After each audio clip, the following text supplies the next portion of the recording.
वही सदगुरु होता है महाराज। और ऐसे सदगुरु का आश्रय लेना चाहिए, क्योंकि कहा गया है अगर सदगुरु मिल जाए तो फिर कहा है राखहि गुरु जो कोप विधाता।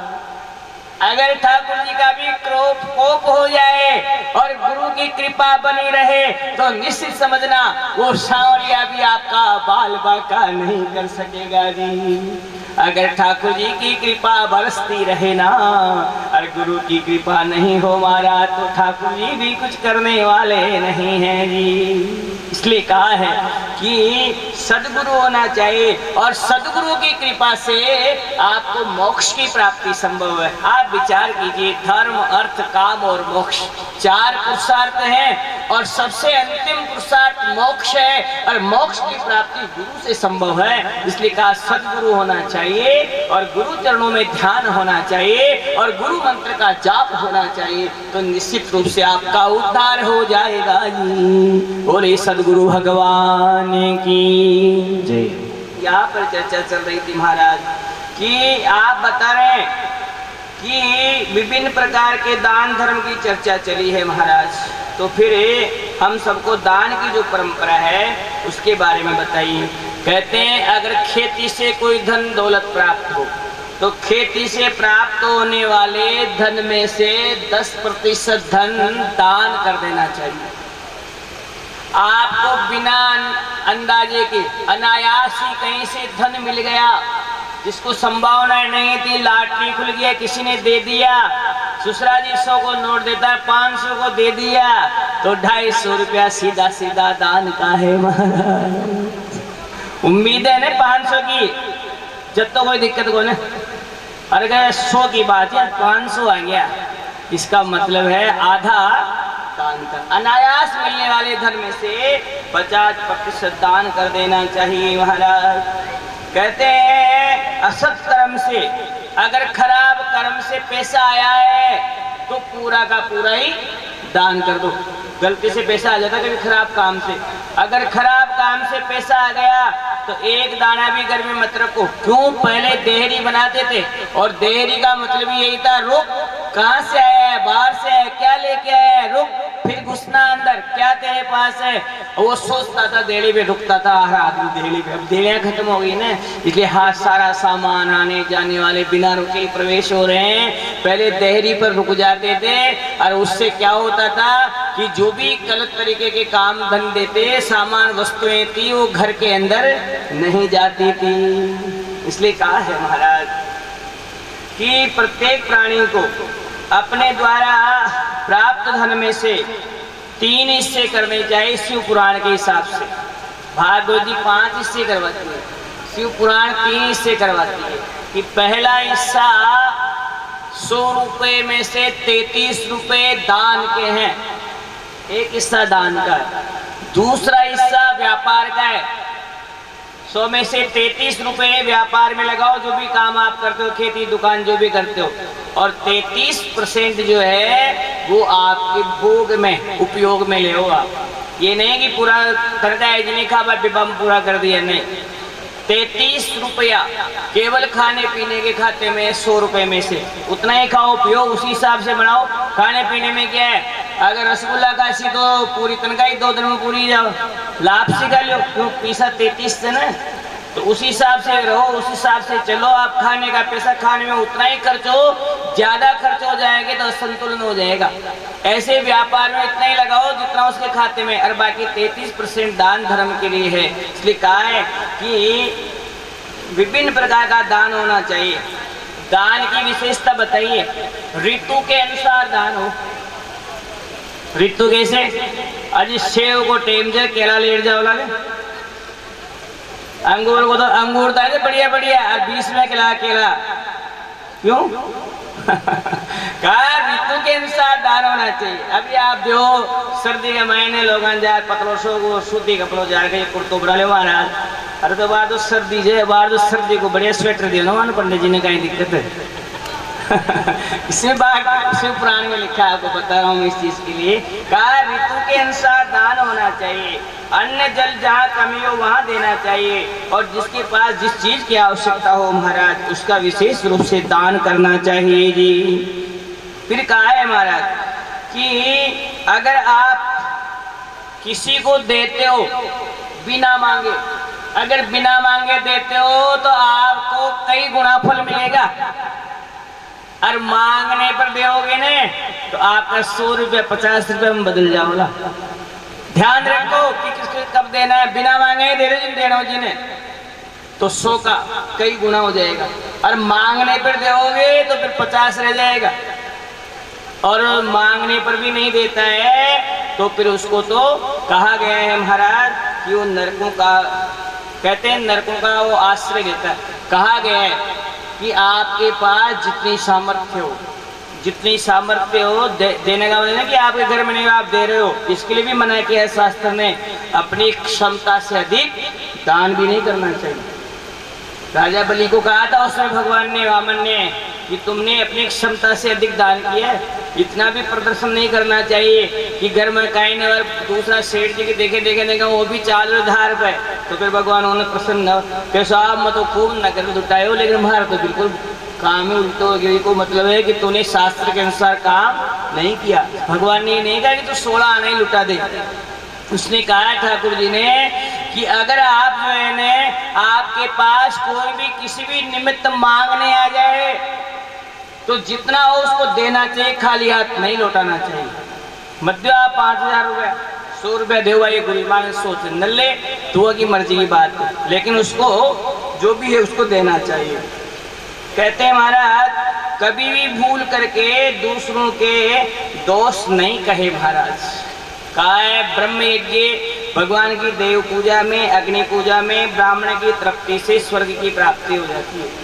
अगर ब्राह्मण को आप किसी प्रकार से बुला करके भगवान की तरह बिठा करके उसको जीवन कराओगे, उसको तृप्त करोगे न, स्वर्ग की प्राप्ति है, गुरु की कृपा से स्वर्ग की प्राप्ति है, और अग्नि में हवन करने से स्वर्ग की प्राप्ति होती है। विशेष रूप से बताया है महाराज कि सीधे सीधे भगवान को प्राप्त होने वाले क्या है कि एक तो है अग्निमुख और एक है ब्राह्मण मुख। अग्नि में दी जाने वाली आहुतियां बिना किसी जीएसटी के सीधी सीधी ठाकुर जी के पास पहुंचती है, कोई दलाली कोई कमीशन नहीं, उसमें कोई टैक्स नहीं लगता आपका, सीधा आहुति देने से सीधा 100 का 100 ठाकुर जी के पास पहुंचता है। और दूसरा कि ब्राह्मण के मुख में जाने वाला ग्रास, अगर लड्डू बाटी चूरमा जिमा दिया एक एक ग्रास ने पंडित जी रुच रुचर खा लिया, या मिश्री माओ आए मिश्री रुच रुचर खा लिया ने, तो सीधो मिश्री माओ पंडित जी का मुख में कौन है, लड्डू गोपाल का मुख में जा रहे हो है।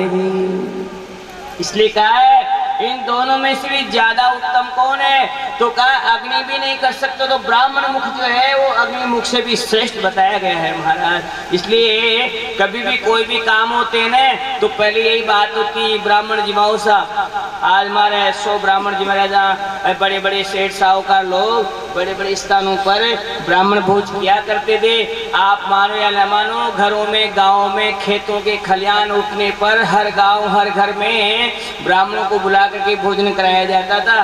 चूरमा बाटी पंडित जी बनाता खुद, और फिर आराम से सब घर का खिलाता, खुद भी खाता, अब बढ़िया नाच घालता, अब उन्हें ले रहा जाता सब घर का न्यारा न्यारा नाच, जतरा जना जाओ जब न्यारा न्यारो नाच घालता हो, और फिर आराम से आधो पट्टा एक कट्टो ले घर आ जाता।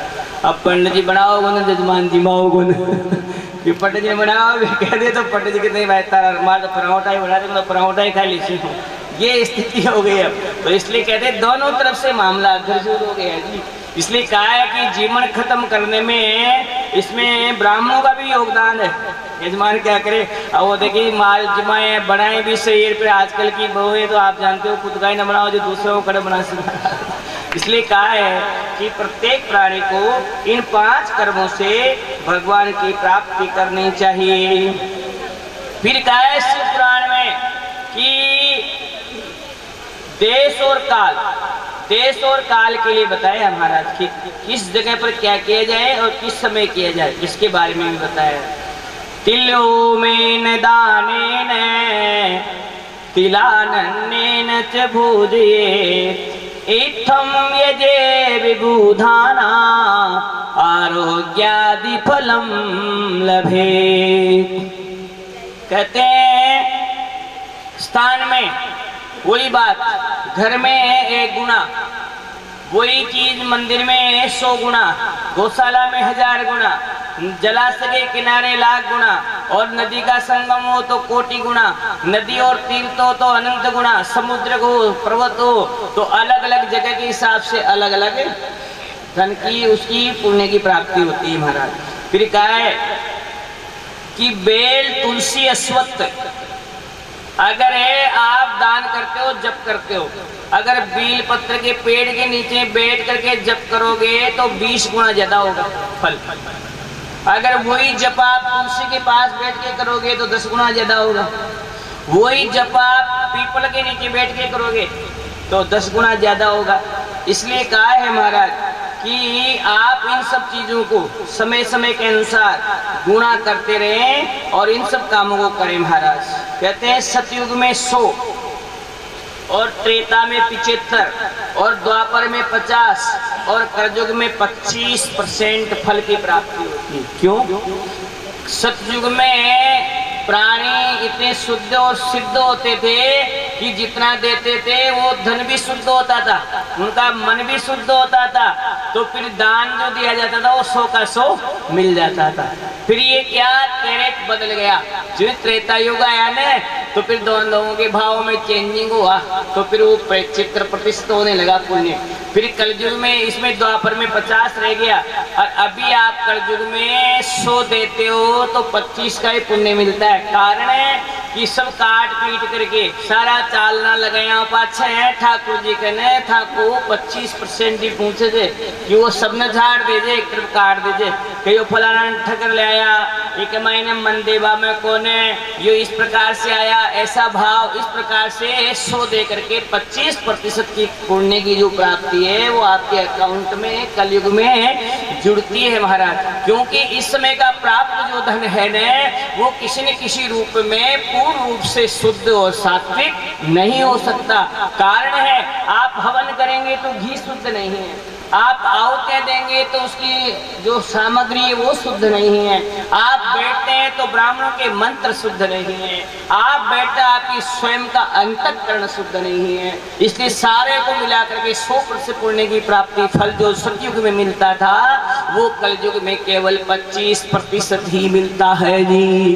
फिर कहा है महाराज कि हर व्यक्ति को अलग अलग समय में कहते हैं सूर्य की संक्रांति में कोई भी आप दान करोगे तो वो जो है ना 10 गुना फल प्राप्त होगा। सूर्य की संक्रांति होती है, हर महीने में सूर्य आता है राशियों पर, तो उस अवधि में यानी आप सूर्य के जिस दिन सूरज बदलता है दूसरी राशि में, ये पक्का समझे हर 15 तारीख को 14 और 15 तारीख के बीच में सूरज बदलता है। तो ये 14 और 15 तारीख याद रखें आप, 14 और 15 तारीख के मध्य में संक्रांति बदलती है। इस दिन दिया जाने वाला दान और दिनों का 10 गुना हो जाता है।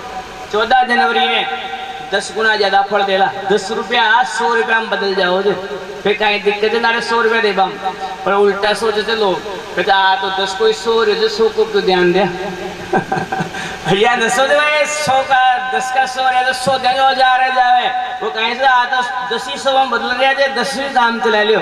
ऐसा करने के लिए नहीं बता रहे आपको, उस दिन आपको अधिक करना चाहिए ताकि वो आपका जो गुना है ना वो ज्यादा, कौन कम लेना चाहता है। अगर स्कीम आ जाए अभी आपके पास कोई कहे कि अभी जितने भी वक्त बैठे हैं और उनके बटुए में जितने भी पैसे हैं वो 1 रुपया 100 में बदलेगा तो सारा दिन आपका पल्ला गाना लुगड़ी गाना बटवा के मायली जेब गाना सबने निकाल दे देगी, जो पकड़ो सारा समेट दे।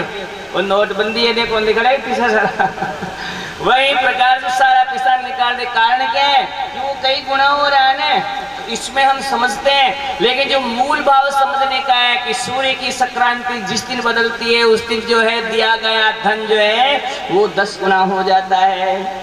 फिर कहा है महाराज जब अयन बदलता है 6 महीने में एक बार, उत्तरायण और दक्षिणायन।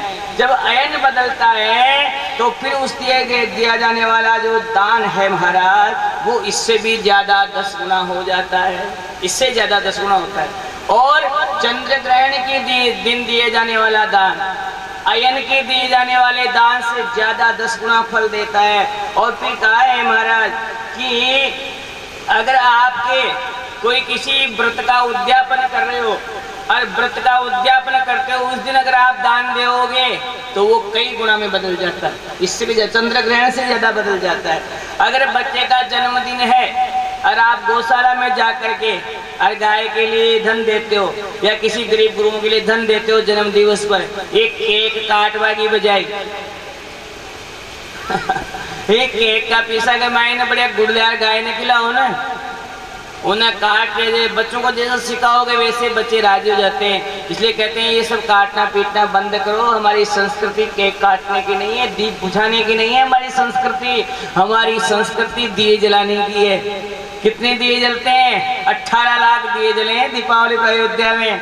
शायद आज तक के इतिहास में पहले पूरे जोड़े तो ही नहीं हुए होंगे, कई बार 5 लाख जलाए थे, अब की बार 18 लगाए गए हैं। जो खुमार 10% को जो है उनका धन को औसत 50% है, क्यों दिया ही दिया सो बेचारा धंधा ही बंद कर दिया था, गारा लिया वो बंद कर दिया, दीपक बना वो बंद कर दिया। आज फुर्सत कौन दिवाली को ऊपर माने। इसलिए कहते हैं हमारी संस्कृति में सबका भला, ऐसी संस्कृति थी हमारी, इसलिए सब लोग उसको खरीदते थे और उससे कई काम चलते थे महाराज। इसलिए कहा है कि बच्चे के जन्मदिन पर, जन्म नक्षत्र पर, व्रत के उद्यापन पर जाने वाला जो फल है वो चंद्र ग्रहण से भी 10 गुना मिलता है। और सूर्य ग्रहण के दिन अगर दान किया जाए तो ये जो बच्चे का जन्मदिन और जो व्रत का उद्यापन है न, इससे ज्यादा 10 गुना धन की पूर्ति है न सूर्य ग्रहण के दिन।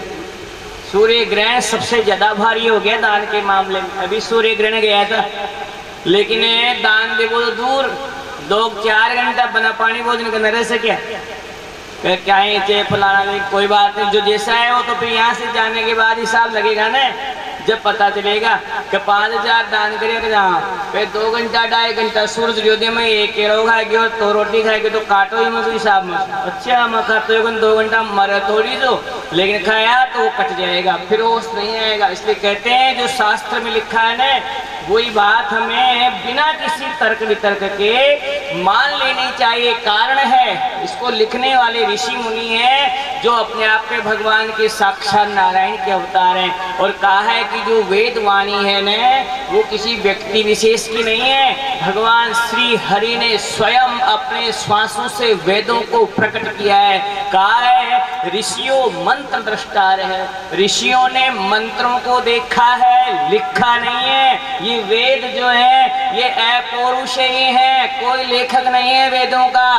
वेदों पर व्यास जी ने पुराण लिखे हैं, इसलिए पुराणों के लेखक व्यास जी हैं, लेकिन वेदों का कोई लेखक नहीं है। ऋषियों मंत्र दृष्टार, ऋषियों ने मंत्रों को देखा है जो भगवान श्री हरि के श्वासों से प्रकट हुए हैं।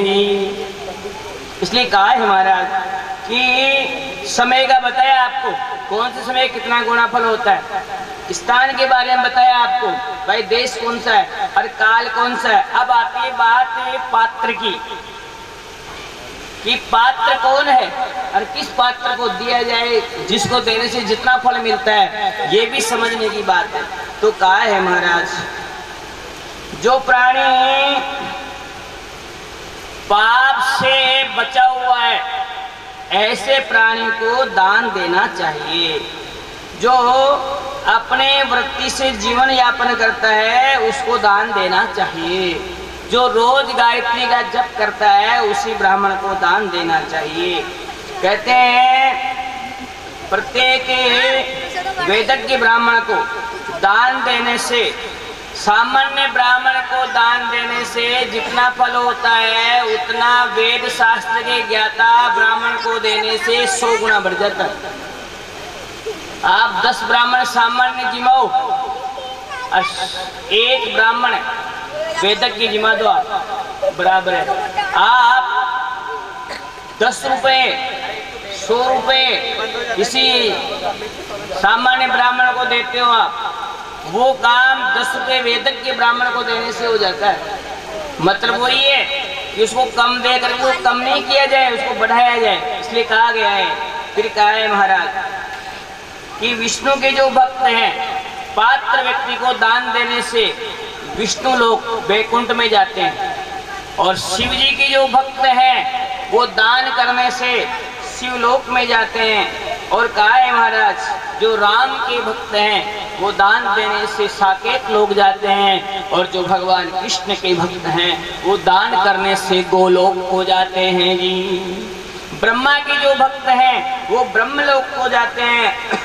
जो सामान्य धर्म कर्म करते हैं और जिनको ये बड़े बड़े लोग प्राप्त नहीं होते हैं, उनमें से कोई जो है चंद्र लोक को चला जाता है, कोई सूर्य लोक को चला जाता है, कोई पितर लोक को चला जाता है, कोई ध्रुव लोक को चला जाता है, कोई प्रहलाद लोक को चला जाता है, कोई इस भूलोक में ही वापस आ जाता है, और कोई जो है स्वर्ग में चला जाता है, और कोई जो है अपने कुकर्मों से अधोलोक में चला जाता है, जो नरकों में चला जाता है अर्थात नीचे के लोकों में चला जाता है। इसलिए कई प्रकार के लोक ऊपर और नीचे हैं। इन सब लोकों में अलग अलग प्रकार के दान धर्म से जो है वो होता है। कहा है कि रविवार के दिन बताया भाई शिव पुराण में कि रविवार के दिन 10 अंग अर्थात कोई भी काम आप सूर्य के साक्षी मान करके अधिष्ठाता देवता को करा जाए तो उसके 10 गुना फल की प्राप्ति हो जाती है। और रविवार को दान देने से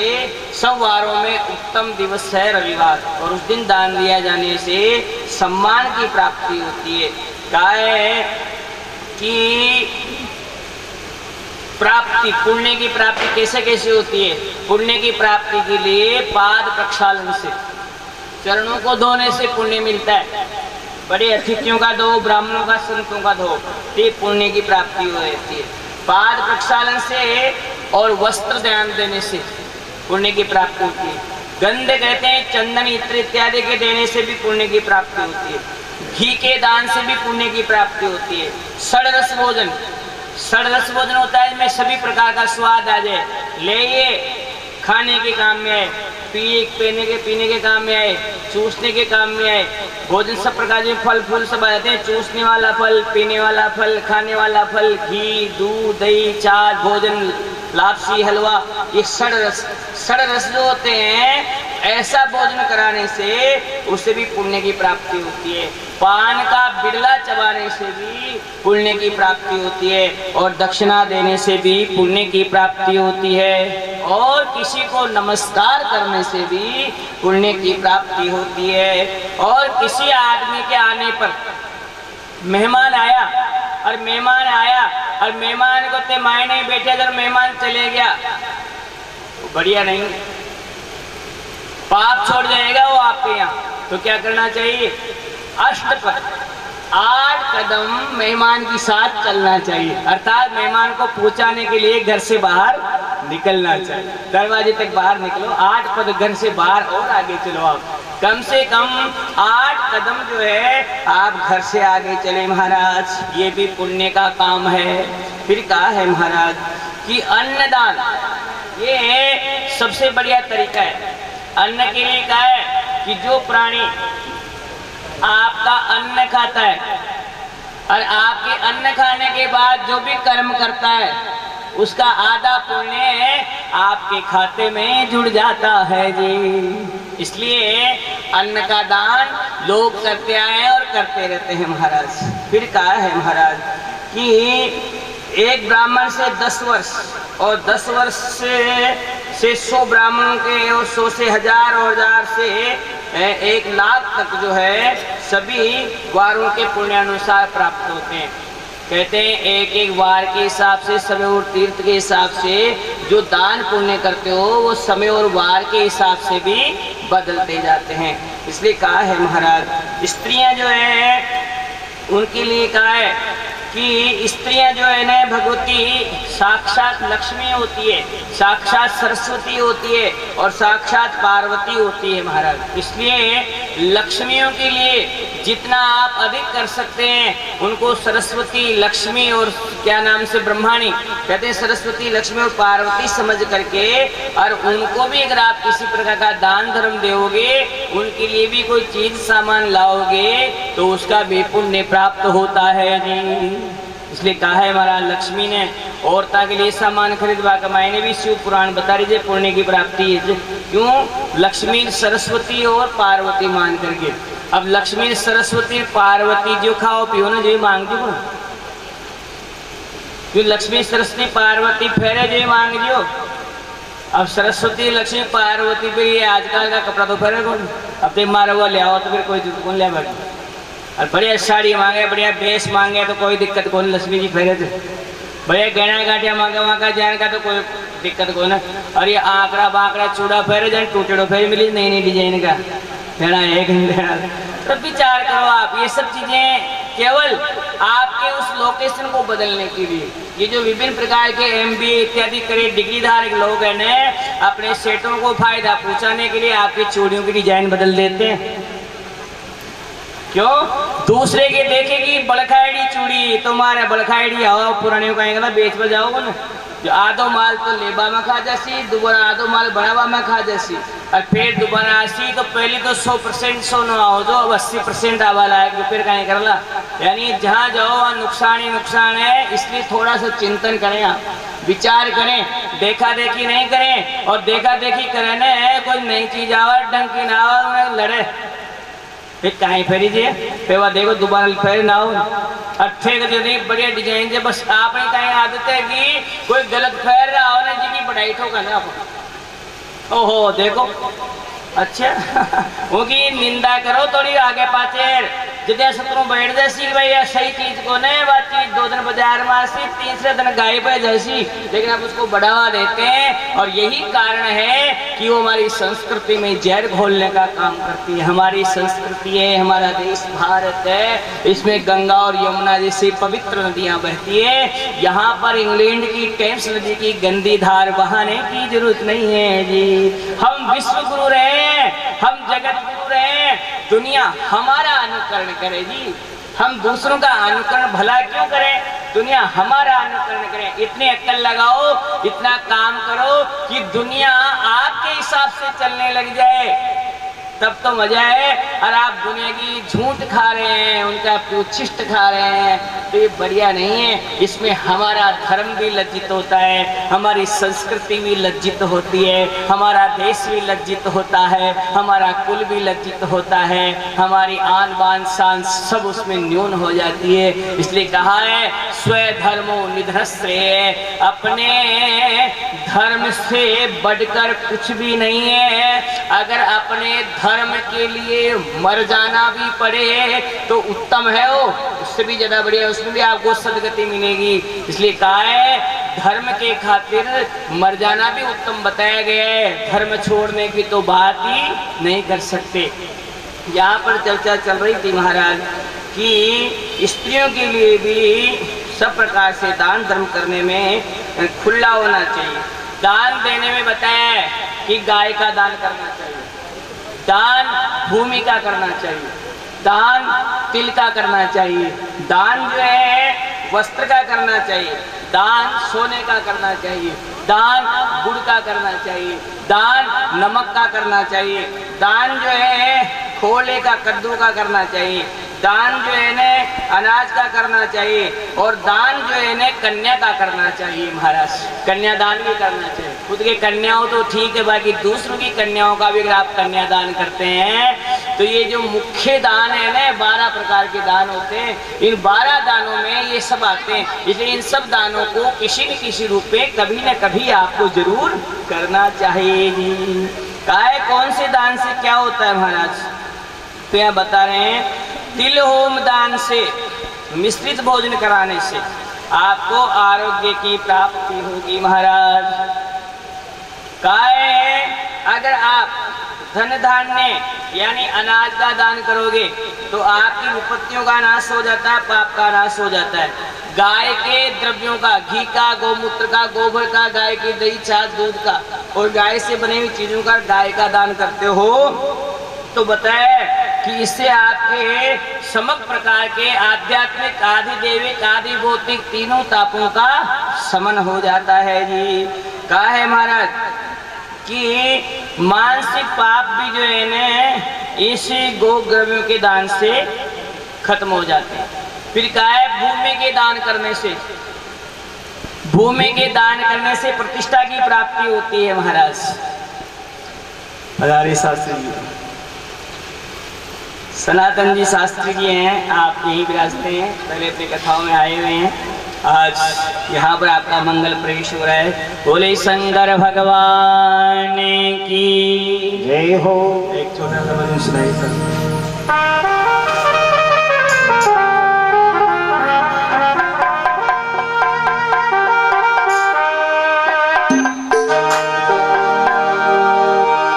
जहाँ डाल डाल पर सोने की चिड़िया करती है बसेरा, वो भारत देश है मेरा, वो भारत देश है मेरा।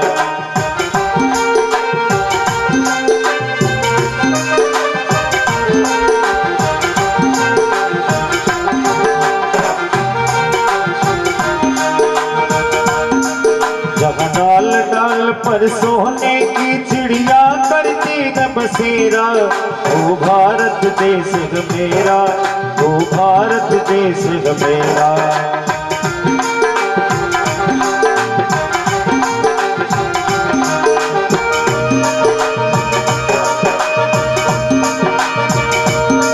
जहाँ सत्य, अहिंसा और धर्म का पग पग लगता डेरा, वो भारत देश है मेरा, वो भारत लिया कर डाले अपना डेरा, वो भारत देश है मेरा, वो भारत देश है मेरा।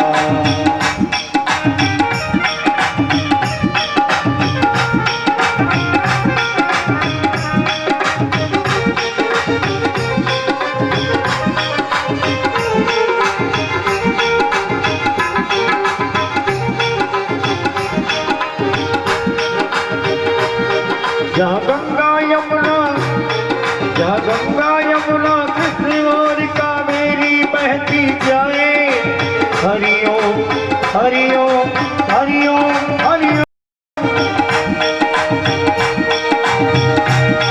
जहाँ उत्तर दक्षिण पूर्व पश्चिम अमृत पिलवाए, ये अमृत पिलवाए।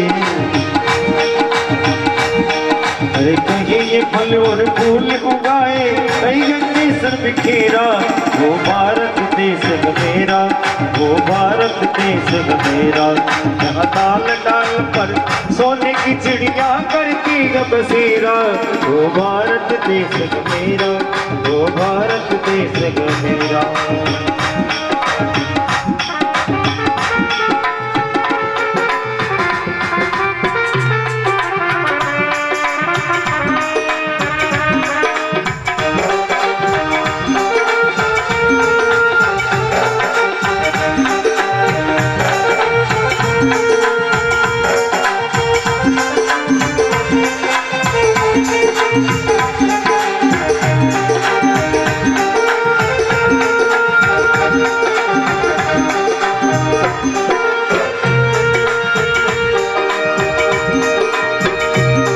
जहाँ आसमान से बातें करते मंदिर और शिवालय, हरि ओम हरि ओम हरि ओम हरि ओम।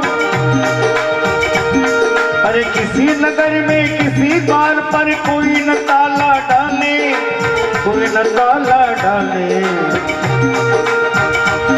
और प्रेम की बंसी जहाँ बजाता, प्रेम की बंसी जहाँ बजाता आए सांझ सवेरा, वो भारत देश है मेरा, वो भारत देश है मेरा, भारत देश है मेरा, वो भारत देश है मेरा, वो भारत देश है मेरा, वो भारत देश है मेरा।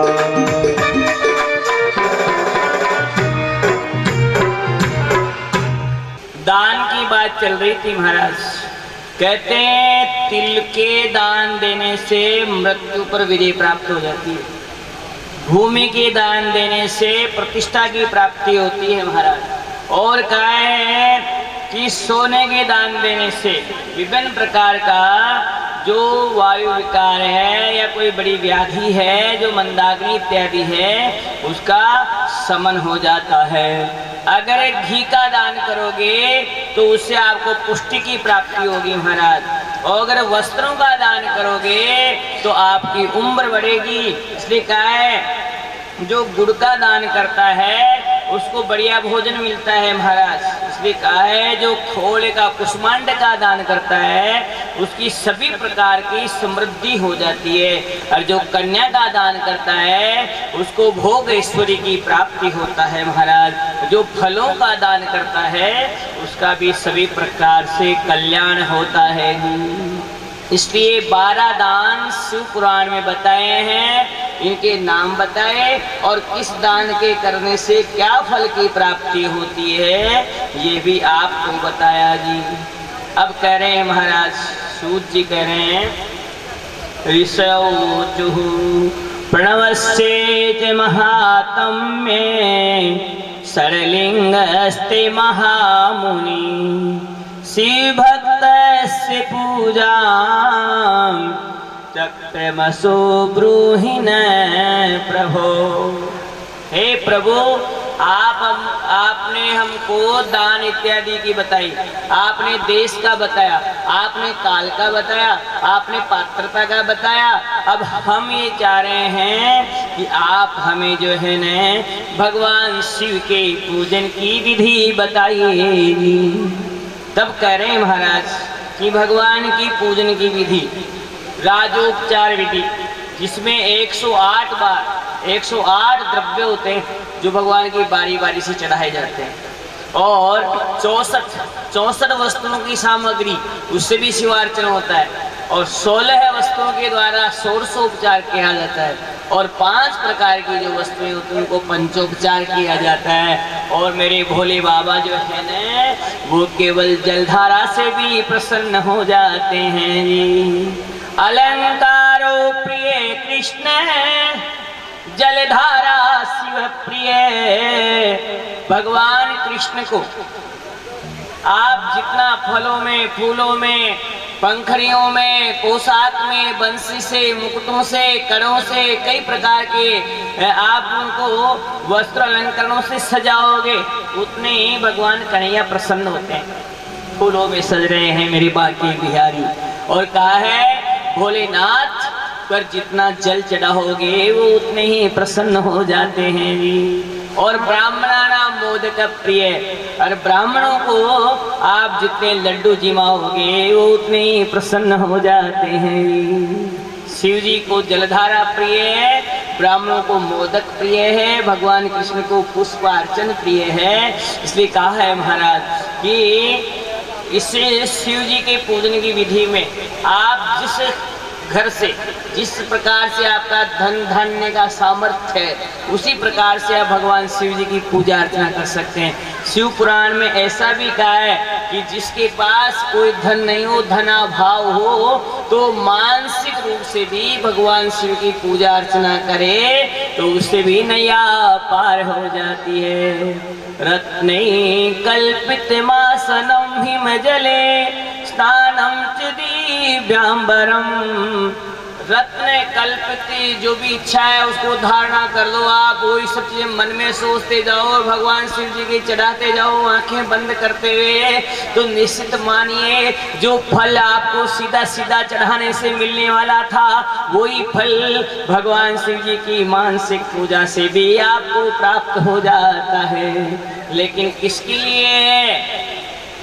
जिसके पास धन नहीं है और जिसके पास समय नहीं है। समय की कमी हो तो वो कहीं बैठा हो देश काल में तो वहाँ ऐसी पूजा कर सकता है, सामान नहीं मिल रहा हो तो। अब तो फिर तो यहाँ तो सारा ही मानसिक पूजा करवा लाएगा जो, तो फिर तो क्यों काम, फिर तो पढ़ा के मायने मंदिर में पंडिता कर सबके तो कहीं बचे हुए कहीं। ये सब कहा है शिव पुराण के लिए जिसके पास धनाभाव हो वो व्यक्ति विशेष जो ऐसा काम करे तो भी स्वीकार है। कहीं प्रदेश में गए फल फूल नहीं मिल रहे, तिल इत्यादि नहीं मिल रहे हैं, आपको वहाँ तो ऐसा कर लेना चाहिए। वहाँ पर शिवलिंग में नहीं है तो आप जल में ही जो है ना शिव मान करके पूजा कर दीजिए। आप शिव क्षेत्र में बैठे हैं तो शिव क्षेत्र में उगी हुई दूब को भी आप शिवलिंग मान करके अगर पूजा अर्चना करेंगे तो मेरे भोले बाबा उसको स्वीकार कर लेंगे।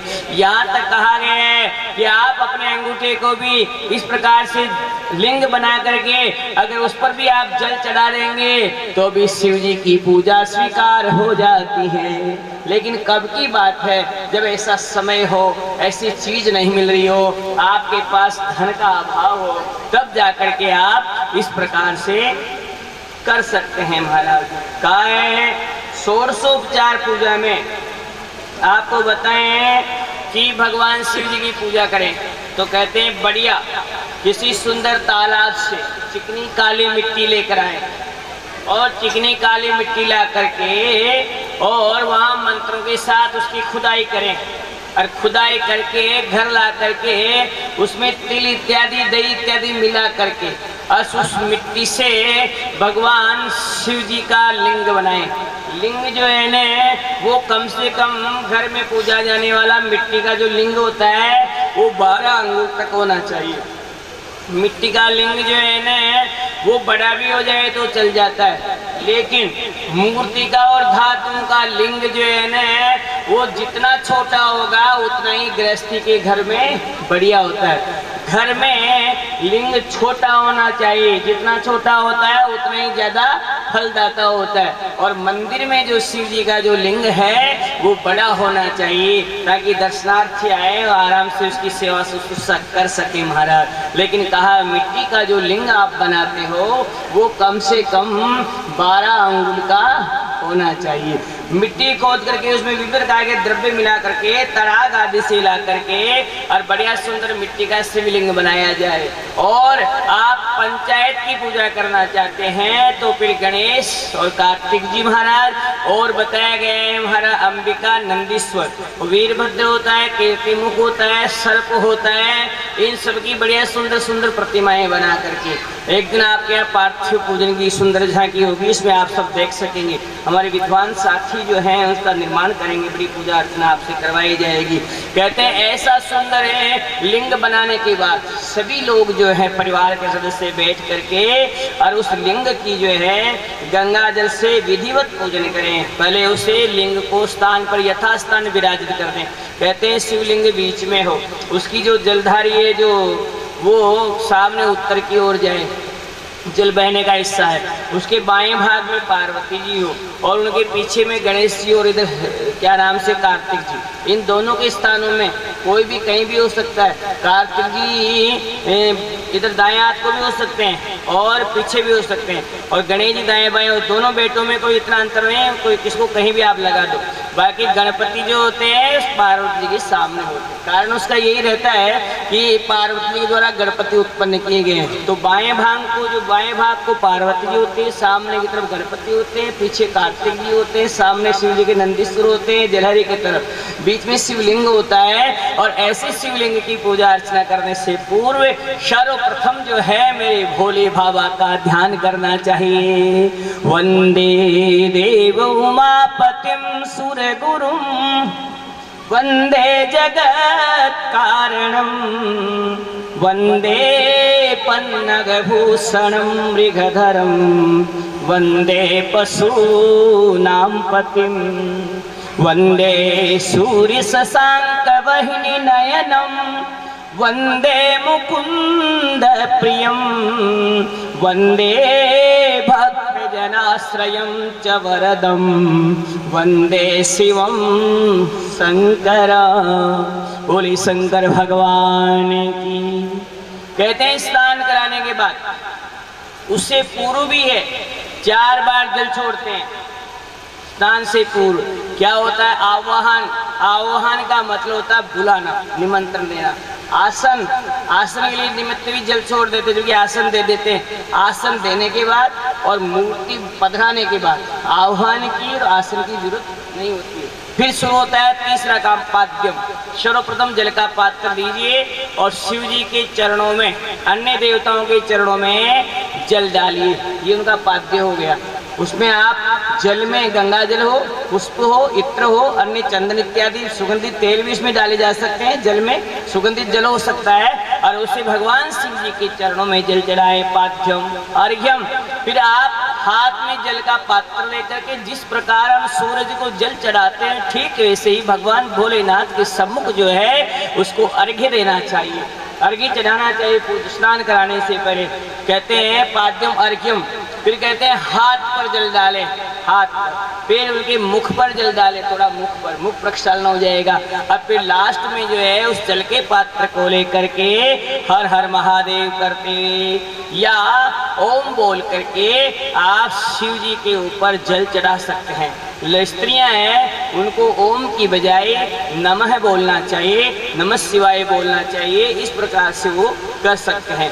आप जल चढ़ाने के बाद फिर शिव जी की पूजा अर्चना के लिए कहा है दूध होता है, दूध होता है गाय का दूध, कच्चा दूध लिया जाए। सर्वप्रथम बाहर जो कीर्ति मुख है उसको स्नान कराया जाए, फिर गणेश जी को कराया जाए, फिर अंबिका को कराया जाए, फिर कार्तिक जी को कराया जाए, फिर नंदीश्वर को कराया जाए, फिर सर्प को कराया जाए। फिर वहीं पर जो है ना दो और होते हैं, सूरज और चांद होते हैं, वहीं पर अंबिका होती है, वहीं पर कहते कुबेर होते हैं, उनके लिए भी थोड़ा थोड़ा जल 3-4 जगह अलग से छोड़े।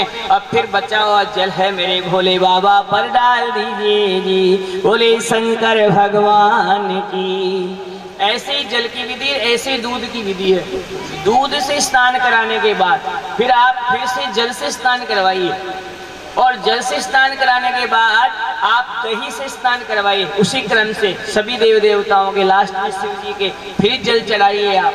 फिर जल चढ़ाने के बाद में जो आप घी ले लीजिए, क्रम वही रहेगा, फिर जल लीजिए आप, फिर आप शहद ले लीजिए, फिर जल लीजिए, और फिर आप जो है ना शर्करा बूरा होता है वो बूरा भगवान की मूर्तियों को लगाइए, फिर जल चढ़ाइए। फिर आप जो है ना जल में चंदन मिलाए, केसर मिश्रित चंदन।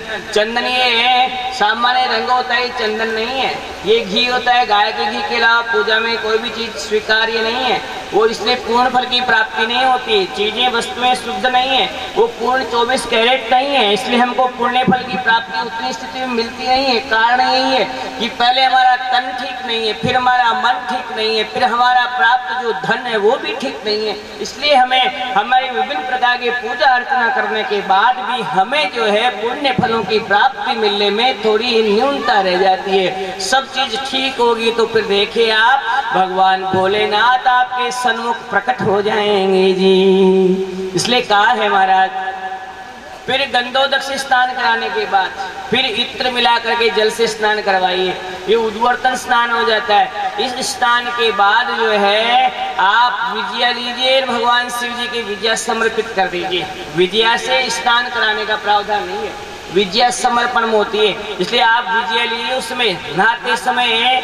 और कहते हैं खाने से पहले और या खाने के बाद अगर नहा लिया जाए तो विजया ज्यादा रंग चढ़ा देती है, और नहाते समय अगर विजया दे दी जाए तो वो ज्यादा घर रंग करती है। इसलिए नहाने से पहले वो नहा के तुरंत विजया दे देते हैं, तो या नहाने से पहले नहाने के बाद वो तुरंत ज्यादा असर करती है। तो भगवान भोलेनाथ को थोड़ी विजया समर्पित कर दीजिए। वो विजया जो है पार्वती अन्य देवों को चढ़ाने की आवश्यकता नहीं है, केवल विजया समर्पण शिव जी के यहाँ किया जाता है। शिव जी को विजया समर्पण कर दीजिए और उसके बाद शुद्ध जल से स्नान करवाइए। फिर मलमल का सुंदर वस्त्र लीजिए, और मलमल का वस्त्र लेकर के गणेश जी से लेकर के वीरभद्र कीर्ति मुख से लेकर के शिव जी के सभी गणों की, सभी पंचायत परिवार के सदस्यों को मलमल के वस्त्र से बढ़िया पहुँच दीजिए। और पहुँचने के बाद अन्य देवताओं को तो मोली का वस्त्र चढ़ाइए और भोले बाबा को सूत की कुकड़ी का कोपिन वस्त्र पहनाइए।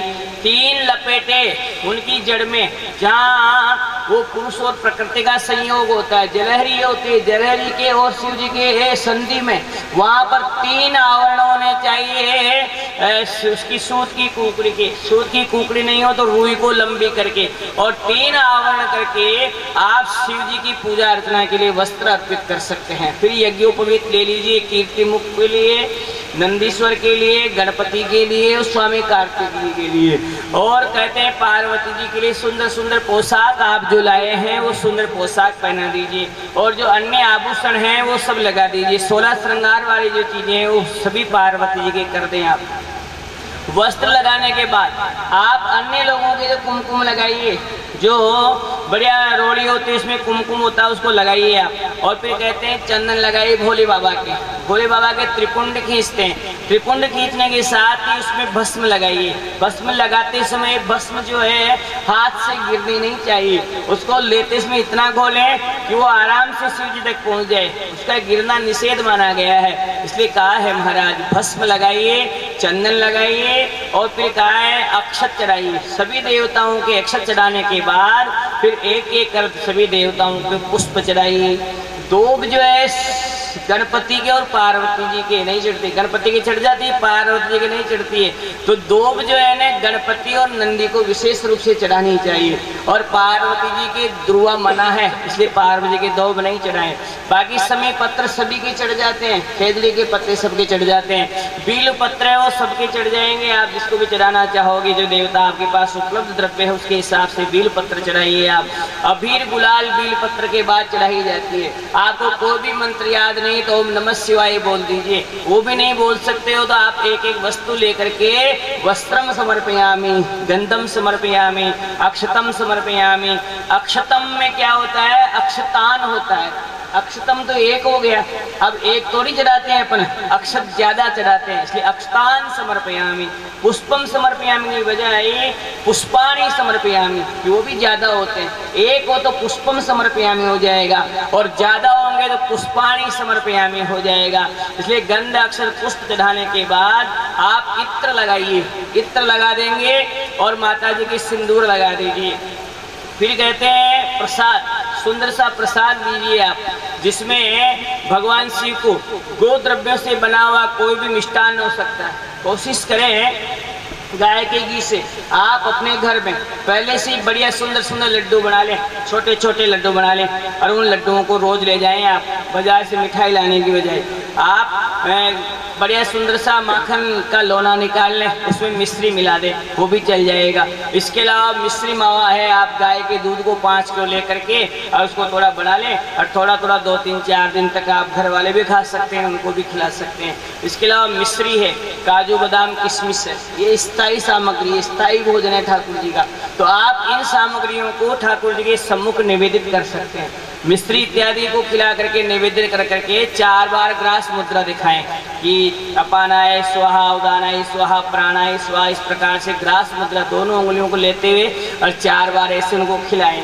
इस प्रकार से 4 बार ही आचमन करवाएं। जल छोड़े, जल छोड़ने के बाद आप फल और लौंग इलायची, तांबूल वीटिका, तांबूल में लौंग इलायची सुपारी इत्यादि रखते हुए सभी देवों के सामने तांबूल का बीड़ा रख दें और उसके साथ ही फल रख दें आप।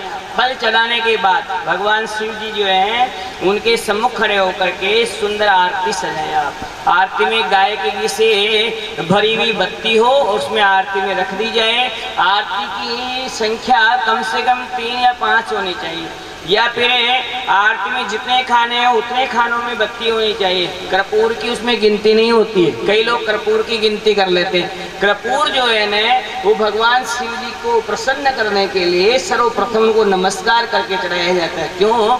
भगवान शिव जी का जो रंग है वो कपूर की तरह गोरा होता है। कर्पूर गौरम करुणावतारम संसार सारम भुजगेंद्र हारम सदा वसंतम हृदयारविंदे भवम भवानी सहितम नमामि।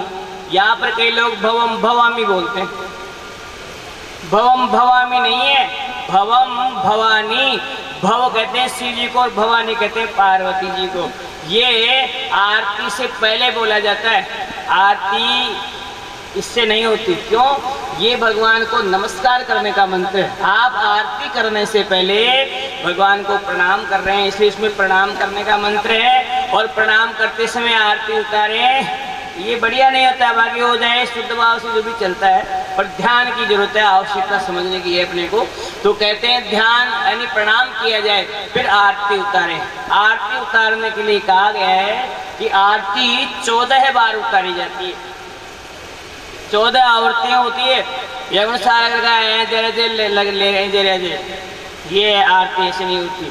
आरती 14 बार उतारी जाती है। उसमें भी कहा है कि चरणों की आरती, नीचे से आरती शुरू होती है, शुरू से ऊपर पे नहीं जाती है आरती। नीचे आरती शुरू होती है, चरणों में होती है, घुटनों पे होती है, वक्षस्थल पर होती है, और फिर मुखमंडल पर होती है, एक सिर पर होती है, और फिर बाकी 7 आरती, 7 तो ऐसे निवृत्त हो जाती है, 7 आरती पूरे शरीर पर होती है।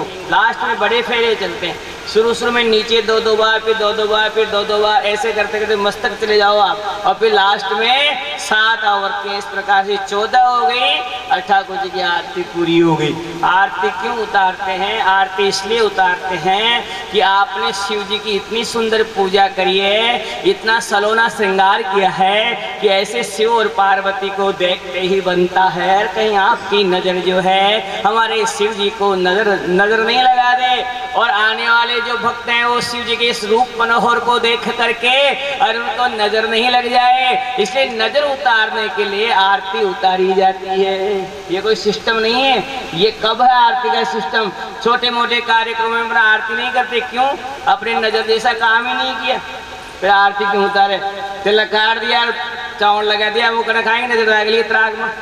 लेकिन जब आप उसका इतना श्रृंगार करोगे तो ऐसा लगता है कि कहीं मेरे ठाकुर जी की नजर नहीं लग जाए, इसलिए नजर काटने के लिए भगवान की आरती उतारी जाती है। बड़े बड़े मंदिरों में आप देखते होंगे दिन में 5-5, 7-7 आरतियां होती है। कारण यही है कि वहाँ पर श्रृंगार ज्यादा होता है, बार बार श्रृंगार होता है, सुबह का, दोपहर का, मध्यान्ह का, बाल भोग, शयन भोग, तो जितनी बार श्रृंगार होगा उतनी बार ही नजर लगने की संभावना बढ़ जाएगी, तो उतनी ही आरतियां ज्यादा हो जाएगी। और मेरे बाटे बिहारी की तो ऐसी छवि छटा निराली है कि उसके पलक देखते ही नजर लगने की संभावना रहती है, इसलिए वहां पर बार बार पर्दा होता है। कोई देखने वाला मेरे ठाकुर जी को नजर नहीं लगा दे, इसलिए बार बार वहां पर्दा किया जाता है जी। बार बार आरती संभव नहीं है, लेकिन देखने वाले की कहीं गोविंद की नजर नहीं लग जाए ऐसा भाव भक्तों का है, इसलिए वहां बार बार ठाकुर जी की पर्दा किया जाता है। बोले ठाकुर जी महाराज की।